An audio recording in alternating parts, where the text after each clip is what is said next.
Let's discuss achievements or advantages of Mendeleev's periodic table. In last video, we will discuss about the description, or you can say that introduction of Mendeleev's periodic table. हमने वहाँ पे एक table भी देखा, उस study किया कि Mendeleev ने क्या क्या उसमें बताया. Now the next topic is achievements. क्या अचीवमेंट है, मेंडलीव्स पीरियोडिक टेबल कितनी एक्सेप्ट हुई, क्या विशेषताएं. पहली अचीवमेंट जो थी मेंडलीव की, मेंडलीव ने जो उस टाइम पर नॉन जितने भी एलिमेंट्स थे, अप्रॉक्सीमेट 53 एलिमेंट्स उस टाइम पे नॉन थे, उनको ग्रुप्स में और पीरियड्स में अरेंज किया. And what happened, this made their study quite systematic and easy. और अब हमारे लिए एलिमेंट्स को पढ़ना समझना आसान हो गया. ठीक है, because Mendeleev grouped together on the basis, group together the elements on the basis of physical and chemical properties. The main emphasis of Mendeleev is on physical and chemical properties. Second, Mendeleev left some spaces empty in his periodic table for the elements which will discover later on. Mendeleev ने अपनी periodic table में ऐसी कुछ खाली जगह छोड़ी थी. उसको लगता था कि यहाँ पर कुछ ऐसे एलिमेंट डिस्कवर होंगे जिनकी प्रॉपर्टी इन पर्टिकुलर पहले से डिस्कवर्ड एलिमेंट से मैच करेंगी, तो उसने उसी ग्रुप्स में खाली जगह छोड़ दी. और जो हुआ भी कि लेटर ऑन कुछ ऐसे एलिमेंट डिस्कवर हुए जिनकी प्रॉपर्टीज मैच करती थी, जहां पर उसने वो जो है खाली जगह छोड़ी थी. It means what happens, properties of these elements could be predicted in advance from their expected position. तो प्रॉपर्टीज जो थी वो पहले ही से प्रिडिक्ट हो गई थी कि उस एलिमेंट ने यहाँ पर आना है, वो उसकी प्रॉपर्टीज कैसी होंगी. Then third one is Mendeleev corrected the atomic masses of certain elements with the help of their expected position and properties. क्योंकि मेंडलीव का सारा फोकस प्रॉपर्टीज के ऊपर था, तो इसलिए उस टाइम पर जो एलिमेंट्स डिस्कवर हो चुके थे उनमें से कुछ एलिमेंट्स का एटॉमिक मास गलत डिस्कवर हुआ था.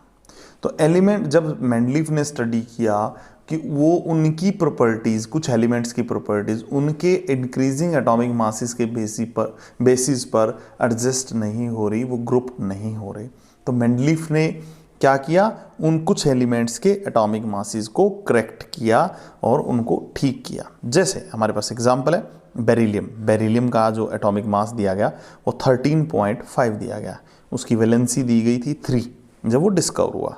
बट जब मेंडलीव आया उसने कहा कि इसका मतलब तो ये था कि beryllium should have been placed between the carbon and nitrogen. Carbon 12 है, नाइट्रोजन 14 है, इंक्रीजिंग एटॉमिक मासेस का रूल है, तो 12 और 14 के बीच में आ जाना चाहिए. But properties of beryllium suggested that it should be in the group of magnesium and calcium. लेकिन जब मेंडलीव ने प्रॉपर्टी स्टडी की बेरिलियम की, वो शो कर रही थी कि मैग्नीशियम और कैल्शियम के ग्रुप में आना चाहिए. That therefore he corrected the valency as a 2. तो बेरिलियम की वैलेंसी करेक्ट की गई 2, तो उसका एटॉमिक मास भी चेंज हो गया. क्या हो गया एटॉमिक मास? एटॉमिक मास 9 हो गया. सो ये किसने किया? ये मेंडलीव ने किया, क्योंकि उसका मेन एम्फेसिस किसके ऊपर था? उसका मेन एम्फेसिस जो था वो प्रॉपर्टीज के ऊपर था. नेक्स्ट जो हमारे these are the sum of achievements and advantages of Mendeleev's periodic table. इसलिए बहुत ज़्यादा एक्सेप्ट हुई, बहुत ज़्यादा नाम हुआ, फादर ऑफ पीरियोडिक टेबल बोला गया मेंडलीव को.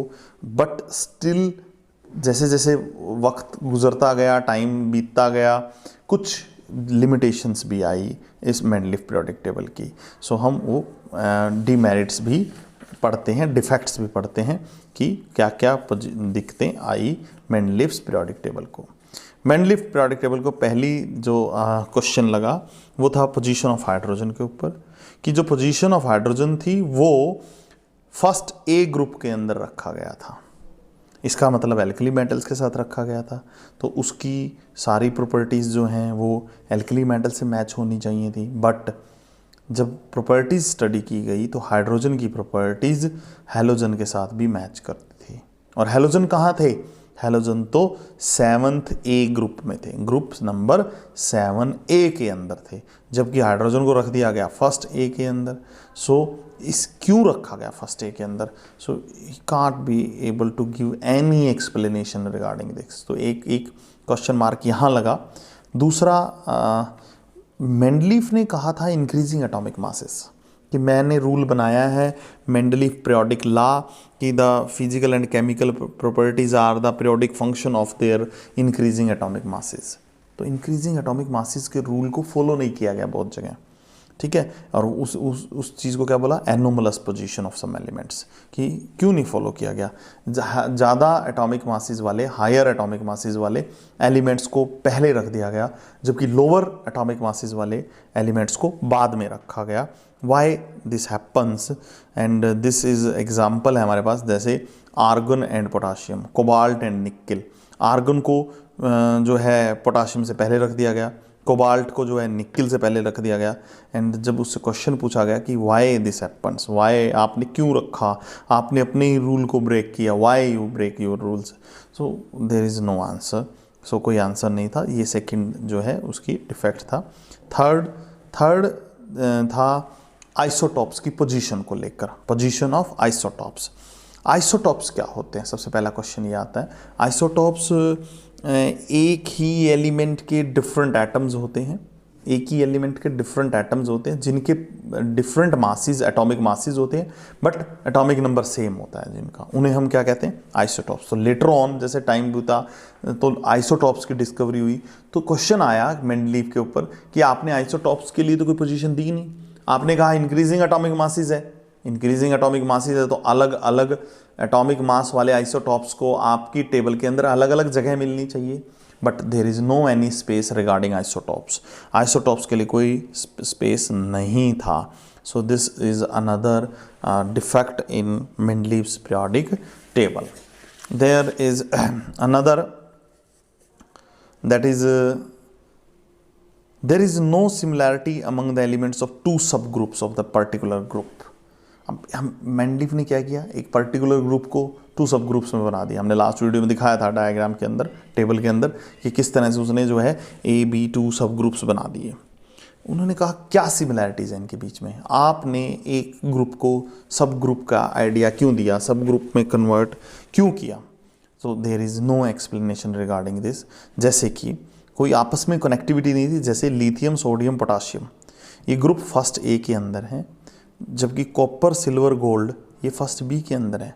Copper, silver, gold, lithium, sodium, potassium से कहीं भी कोई भी प्रॉपर्टी इनके आपस में मैच नहीं करती। तो जो सब ग्रुप का आइडिया था उसके पीछे क्या लॉजिक था, क्या क्राइटेरिया था? There is no any explanation regarding this. Then next is क्या हुआ कि कुछ ऐसे एलिमेंट्स थे जिनकी प्रॉपर्टी मैच कर रही थी एक दूसरे के साथ, still they are placed in different groups. जबकि मेंडलीफ ने शुरू में कहा था कि मेरा मेन फोकस किसके ऊपर है? Physical and chemical property, and that properties are the periodic functions according of their increasing atomic masses. But यहाँ पर तो कुछ ऐसे एलिमेंट्स को इकट्ठे कर दिया गया जिनकी प्रॉपर्टी बिल्कुल डिफरेंट है, कुछ ऐसे एलिमेंट्स को अलग कर दिया गया जिनकी प्रॉपर्टीज बिल्कुल मैच करती हैं। सो ये एक बहुत बड़ा क्वेश्चन था। जैसे copper and mercury having many similar properties but they are placed in different groups. Copper को फर्स्ट बी में रखा गया, मर्करी को सेकंड बी में रखा गया। वाई जब सिमिलर प्रॉपर्टीज वालों को अलग अलग क्यों रखा गया? सो इसके रिगार्डिंग भी कोई एक्सप्लेनेशन नहीं थी मेंडलीफ के पास। देन नेक्स्ट था हमारा कॉज ऑफ पीरियोडिसिटी। मेंडलीफ ने कहा था कि पीरियोडिक फंक्शन, यानी पीरियोडिक फंक्शन का मतलब है कि जो प्रॉपर्टीज़ हैं वो रिपीट करती हैं अपने आप को, एक निश्चित गैप के बाद, एक डेफिनेट गैप के बाद रिपीट करते हैं। That word means periodic function. So what is the cause of periodicity, कि क्यों रिपीट करती हैं, क्या चीज़ इसके पीछे रिस्पॉन्सिबल है?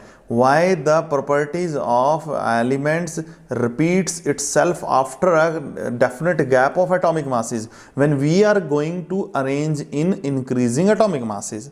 सो इसके पीछे कोई आंसर नहीं था। What is the cause of periodicity, कि पीरियोडिसिटी का क्या कोज है।